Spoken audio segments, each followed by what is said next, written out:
নমস্কার, আমি রাখি। আমি নিউরোজেন ব্রেন অ্যান্ড স্পাইন ইনস্টিটিউটে কাজ করি। আমার সাথে আছেন প্যারেন্টসরা। তো আমি একটু ইন্ট্রোডিউস করে দিতে চাই। আমার সাথে আছেন ডক্টর আশরাফুল স্যার। আপনি যদি আপনার ধন্যবাদ। আসসালামু আলাইকুম। আমি doctor Ashraful Islam, professor, department of plant pathology, Patuakhali science and technology university, Bangladesh.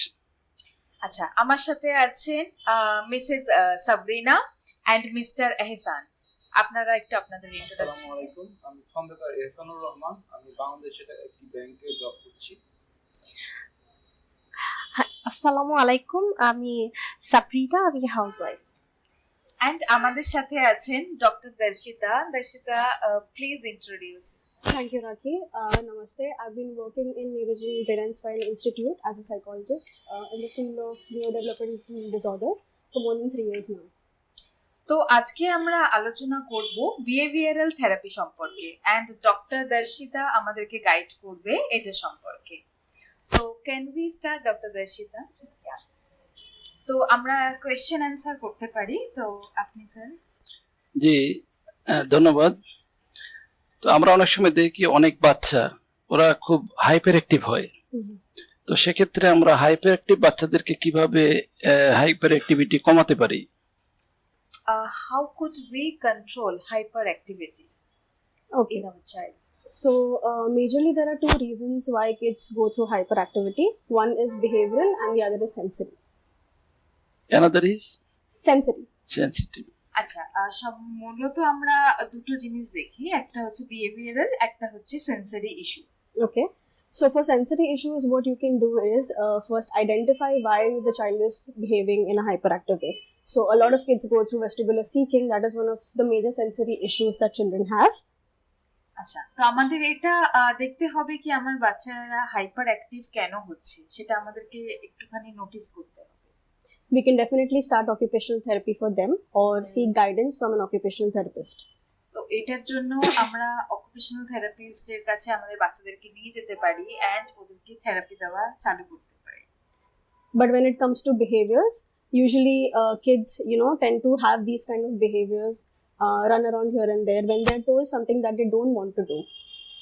অনেক সময় আমরা দেখি কি বাচ্চারা এদিক ওদিক দৌড়াদৌড়ি করে, সেটার জন্যও কিন্তু আমাদের থেরাপিস্টের কাছে নিয়ে গিয়ে আলোচনা করা উচিত যে এটা কেন হচ্ছে বা এটা আমরা কিভাবে কমাতে পারি। So instances like when they don't want to go to school, when they don't want to go to therapy, when you tell them no for something, then they act hyperactive. অনেক সময় আমরা দেখেছি কি বাচ্চারা স্কুলে যেতে চায় না, অথবা আমাদের কোনো কথা শুনছে না, অথবা কিছু আপনারা যদি না বলি তো সেটার এগেইনস্টে ওরা ভীষণ চিৎকার চেঁচামেচি করে। তো সেটাকেও আমরা থেরাপিস্টের সাহায্যে আমরা কিন্তু এটা কমাতে পারি। So during these instances, what we can do is during therapies and in school time, we can give them small breaks in between the therapy sessions. তো আমরা কি করি, যখন আমরা থেরাপিস্টের কাছে নিয়ে যাই, আমরা থেরাপির মাঝখানে কিছু টাইমের জন্য আমরা আর কি ব্রেক দিই। A lot of schools have something called as a sensory room, especially for special kids. So once those kids are accompanied by a special teacher, they can definitely, take them in between classes to that sensory room, get them regulated and then get them back into the class. বাচ্চাদেরকে আমরা যখন নিয়ে যাই তখন ওরা আর কি ওটাতে অভ্যস্ত হয়ে যায়, একটা ওদের নিজেদের জন্য একটা ফেভারিট টিচার হয়ে যায়। তো সেই টিচার ব্রেকে অন্য থেরাপিগুলো করাতেও সাহায্য করে। And in cases of behavioral issues, when you ask them to do something and they're not listening to you or they're not complying to you, what you can do is you can associate that situation with a positive reinforcement. যখন আমরা দেখছি কি আমাদের বাচ্চারা শুনছে না বা আমাদের কথা শুনছে না, ওদেরকে একটুখানি বুঝিয়ে আমরা আমাদের যে পজিটিভ যে দিকটা সেই দিকে কিন্তু আমরা ওদেরকে একটু ইনভলভ করতে পারি। Positive reinforcements are also known as rewards. So for example, if you want a child to do a specific activity and the child is not complying, you can tell them that if you finish this activity, maybe I can give you like 30 or 10 minutes screen time as a reward. আমরা বাচ্চাদের সাথে একটা ছোট্ট game খেলতে পারি, কি আমরা বলতে পারি কি যদি তুমি এই কাজটা করো বা যদি তুমি এই অ্যাক্টিভিটিটা ফিনিশ করো তাহলে আমি তোমাকে ফোন দিতে পারি, যেটাতে তুমি দেখতে পারো গেমস বা কার্টুনস কিছু। আবার অনেক সময় অনেক বাচ্চা চকলেট পছন্দ করে, হ্যাঁ, সেরকমও দেওয়া যায়। Sometimes kids wanted chocolates and all, so Yeah, you can give them, but you have to make sure if it's a big chocolate, you give them small pieces. তো এটা কিন্তু Okay. আমাদের লক্ষ্য রাখতে হবে কি কখনোই আমরা বড় ক্যাডবেরি বা ওরকম কিছু দেবো না, ছোট্ট একটা চকলেট আমরা দিতেই পারি। Okay. আর কিছু কিছু বাচ্চার ক্ষেত্রে আমরা দেখি যাদের এগ্রেসিভ বিহেভিয়ারটা অনেক বেশি থাকে, আমরা কিভাবে একটি বাচ্চার এগ্রেসিভ বিহেভিয়ারটা কমাতে পারি? how to reduce aggressive behavior? So a lot of kids on the spectrum and with neurodevelopmental disorders have trouble, controlling their aggressive behaviors is because they don't know how to regulate their emotions. অনেক সময় আমরা দেখি কি বাচ্চারা নিজেদের রাগ, নিজেদের ইমোশনটাকে control করতে পারে না, তো ওই টাইমে আমরা বেশি লক্ষ্য করি কি ওদের aggressive behaviour. You can regulate aggressive behaviors in various ways. One of them is called as displacement. Okay, so in displacement, basically what happens is with on-time correction, for example, if a child wants to hit somebody, punch somebody, what we do is we get a pillow. So we tell the child that instead of hitting somebody else, you can hit the pillow to let his emotions flow at that moment. তো অনেক সময় আমরা দেখেছি যে বাচ্চারা নিজেকে মারছে বা অন্য কাউকে হিট করতে চাইছে, সেই রকম সিচুয়েশনে আমরা কি করতে পারি, একটা ছোট্ট বালিশ সেটাকে রেখে দিতে পারি আর বলতে পারি কি তুমি অন্য কাউকে না মেরে তুমি বালিশটার মধ্যে হিট করো, তাহলে ওদের ইমোশন যেটা রাগ যেটা সেটা ওই টাইমের জন্য ওটা কন্ট্রোল হয়ে যায়। Another method is called as blocking. Blocking requires you to physically hold your children's arms. So if they're kicking or if they're, punching like this, you hold their arms like this, make a little cross and gently push them away. And don't give them eye contact at that moment. And you have to raise your voice and tell them that no, this is a wrong behavior. আচ্ছা, যদি এরকম aggressiveness আমরা দেখি তাহলে আমরা এটাও করতে পারি কি বাচ্চাটার হাত দুটোকে এরকম ক্রস ভাবে ধরে ওকে একটু হালকা করে আমরা ঠেলে দিতে পারি, অ্যান্ড আই কন্ট্যাক্ট মানে চোখের দিকে না তাকিয়ে তখন কথা বলাই বেটার। আর আমরা ওদেরকে একটু জোর গলায় বলতে পারি যে না এটা করাটা ভুল, এটা করো না। Okay. And the third strategy is to using calming strategies. So a lot of kids, they like bubbles. So you can blow bubbles for them. You can give them those little sensory toys which they can squeeze if they're angry, or something visually stimulating. You can show them something that makes them happy. Something like সেই that. সময় যদি কোনো বাচ্চা যদি chips like করে, chips কি পারবো দিতে? Can we give them chips? You can use chips as a method of distraction, but I don't recommend that a lot because they are unhealthy for kids. আমরা এটা রেকমেন্ড করছি না কি chips দেওয়া, এর বদলে আমরা ওদের হাতে একটা বল, এরকম একটা পাঞ্চিং বল পাওয়া যায়, সেটা আমরা দিতে পারি, ওই টাইমের জন্য ওরা রিল্যাক্স হয়ে যায়। Yeah, and I think it's you have to take a judgment call. So decide which strategy is best for your child at that amount of or that situation. তো আমরা দেখতে পারি কি যে কোনটাতেও বেশি শান্ত হচ্ছে, তো আমরা সেই স্ট্র্যাটেজিটাই ওর সাথে আমরা লাগু করতে পারি। Next page. আমার বাচ্চার কগনিটিভ লেভেল কিভাবে বৃদ্ধি করতে পারি আর আন্ডারস্ট্যান্ডিং লেভেল কিভাবে আরো বেশি বৃদ্ধি করতে পারি? How can I increase my child understanding level? Okay, so you know how you go to gym for physical training. In physical training, we have these exercises that we give you to strengthen your muscles. That's how you also lose weight. So in the same terms, there's something called as cognitive training that we do with kids. আচ্ছা, যেরকম আমরা জিমে যাই নিজেদের শরীর চর্চা বা শরীর ঠিক রাখার জন্য, সেরকম আমরা কগনিটিভ ট্রেনিং ওখানে গিয়েও আমরা কিন্তু আমাদের নিজেদের বাচ্চার থেরাপির মাধ্যমে আমরা এটা করতে পারি। Okay, so cognitive training is something where we give activities of brain gym. It's called as brain gym activities, which will help strengthen your child's rational thinking, abstraction, and critical thinking. So this will inherently help them develop their cognitive skills that works on understanding. আমরা যেটাকে বলে থাকি যে বুদ্ধি বৃদ্ধি, হ্যাঁ, সেটা আমরা থেরাপিস্টের কাছে গিয়ে থেরাপিরা অনেক রকমের অ্যাক্টিভিটিস করায়, তার মাধ্যমে আমরা এটা আন্ডারস্ট্যান্ডিং বলুন বা বুদ্ধি বলুন এটা কিন্তু বাড়ানো যেতে পারে। And the other ways you can develop their understanding is by working on their awareness. If you've seen, a lot of kids on the spectrum are not aware.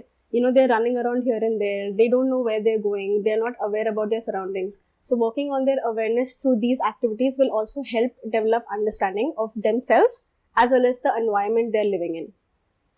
আচ্ছা, অনেক সময় আমরা দেখে থাকি কি বাচ্চারা রাস্তার মধ্যে বা এখানে সেখানে দৌড়াদৌড়ি করে, সেটা আমরা থেরাপির মাধ্যমে বিহেভিয়ারাল থেরাপির মাধ্যমে আমরা কিন্তু ওটাকেও ওদের শেখাতে পারি, বাট ওদেরকে কন্ট্রোলও আমরা কিন্তু করতে পারি। আর কোয়েশ্চেন স্যার? জি, আমরা অনেক সময় দেখি কি যে বাচ্চারা অনেক সময় একই কাজ বারবার করে, রিপিট করে, একই কাজ বারবার করে। সেক্ষেত্রে আমরা কি করতে পারি? Sometimes we found our child does same thing again and again. That time, what should we do? Okay, so you mean stereotypical behaviors. Okay, so whenever you want to go outside and you want to engage yourself, what do you usually do? যখন আপনারা মানে বাইরে যান তখন বাচ্চাদেরকে কিভাবে আপনারা engage করেন, মানে ব্যস্ত রাখেন আর কি? ব্যস্ত রাখি, আমরা অনেক সময় কিছু খেলার জিনিস দেই, তারপরে অনেক সময় কিছু খাবার কিনে দেই, হ্যাঁ, দিয়ে ওইভাবে আমরা ব্যস্ত রাখি। কিন্তু তারপরেও দেখা যায় যে তারা ওই হ্যাবিটটা চেঞ্জ করে না, রিপিট করতেই থাকে। As per them, sometimes they gave their child food and toys and everything. No, I'm asking about him. Like usually when you go out somewhere and you're waiting for somebody, how do you engage yourself? Okay, যখন আপনি বাইরে যান তখন আপনি যদি কারোর জন্য অপেক্ষা করেন তাহলে আপনি কিভাবে নিজেকে এঙ্গেজ রাখবেন বা করার চেষ্টা করেন? অনেক সময় খুব বেশি দের হলে মোবাইল বের করি, মোবাইলে গান শুনি অথবা অন্যান্য কাজ করি বা চুপ করে ওয়েট করি। Okay, so main thing is mobile phone. Mobile phone, correct, right? Mobile phone. So that is how usually adults engage themselves, by removing their phones. So that is the thing with stereotypical behaviors. For kids on the spectrum, they usually use stereotypical behaviors as a way to engage themselves.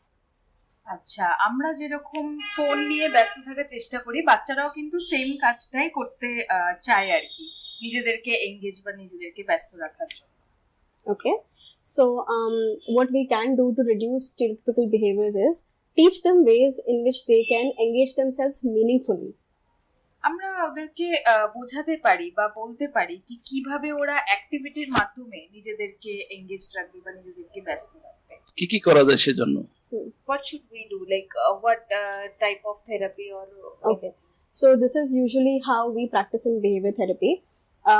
We let them do their stereotypical behaviors after certain amount of during breaks. So whenever I'm trying to teach them an activity, I teach them first. While in their breaks, I let them do that stereotypical behavior. Okay. তাহলে যখন থেরাপিস্টের কাছে নিয়ে যাই, থেরাপির মাধ্যমে আমরা একটা task দিয়ে ওনারা বোঝানোর চেষ্টা করে আর ওই কাজগুলো ওরা করে, তারপরে যখন একটু ব্রেক টাইম থাকে তখন অন্য একটা কাজ দিয়ে ওদেরকে ব্যস্ত রাখে। এইভাবে ওরা হ্যাবিটটা আর কি আমরা চালু করতে পারি। So you have to slowly try to reduce that habit. Cut it. You can't entirely cut the habit. You have to give them the child the time to learn how to do it in a smaller intervals.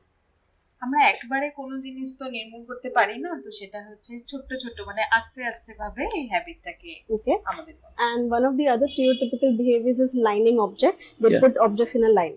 So what I usually do is during therapies I use it as a reward. So whenever child completes a proper activity, I let them do that lining behavior in the therapy session as a way to give them a reward and something that they can do, and they also enjoy doing that. So in a way, I have achieved my goal of making a child do that activity. So we let them give that behavior as a reward. এখানে আমরা কি করি, therapy শেষ হবার পরে একটা কিছু লাইনে আমরা সাজিয়ে রাখি, যখন কমপ্লিট হয়ে যায় তারপরে আমরা বলি কি ওটাকে সাজাতে। And Yes.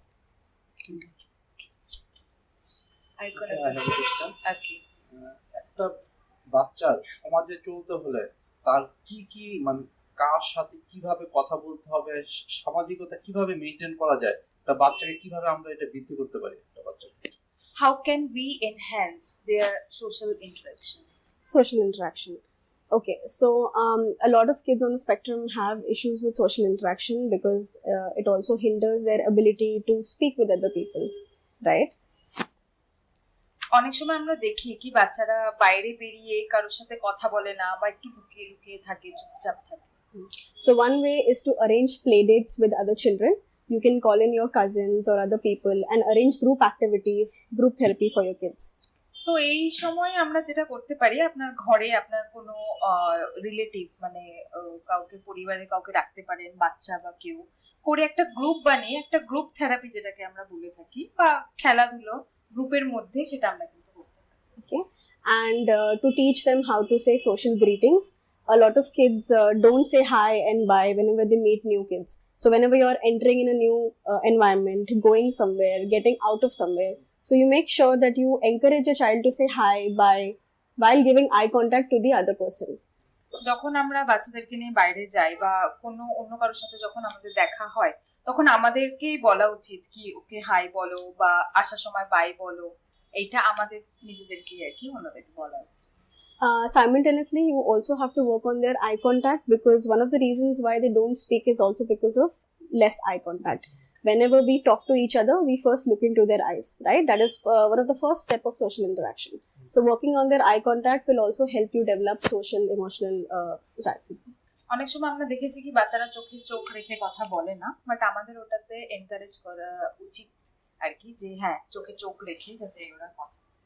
Okay, and other ways to develop emotions is also by teaching him different kinds of emotions. What emotions are, how do you feel them, when do you feel them, that will also help them. আমরা তাহলে এখান থেকে বুঝতে পারলাম যে আমরা আমাদের বাচ্চাকে বিহেভিয়ারাল থেরাপির মাধ্যমে কিভাবে আমরা ওদেরকে সাপোর্ট করতে পারি বা ওদেরকে শেখাতে পারি। আশা করছি কি আমাদের কোয়েশ্চেন অ্যান্সার এখানেই শেষ হয়েছে, বা আর কারোর কোনো কোয়েশ্চেন আছে? না।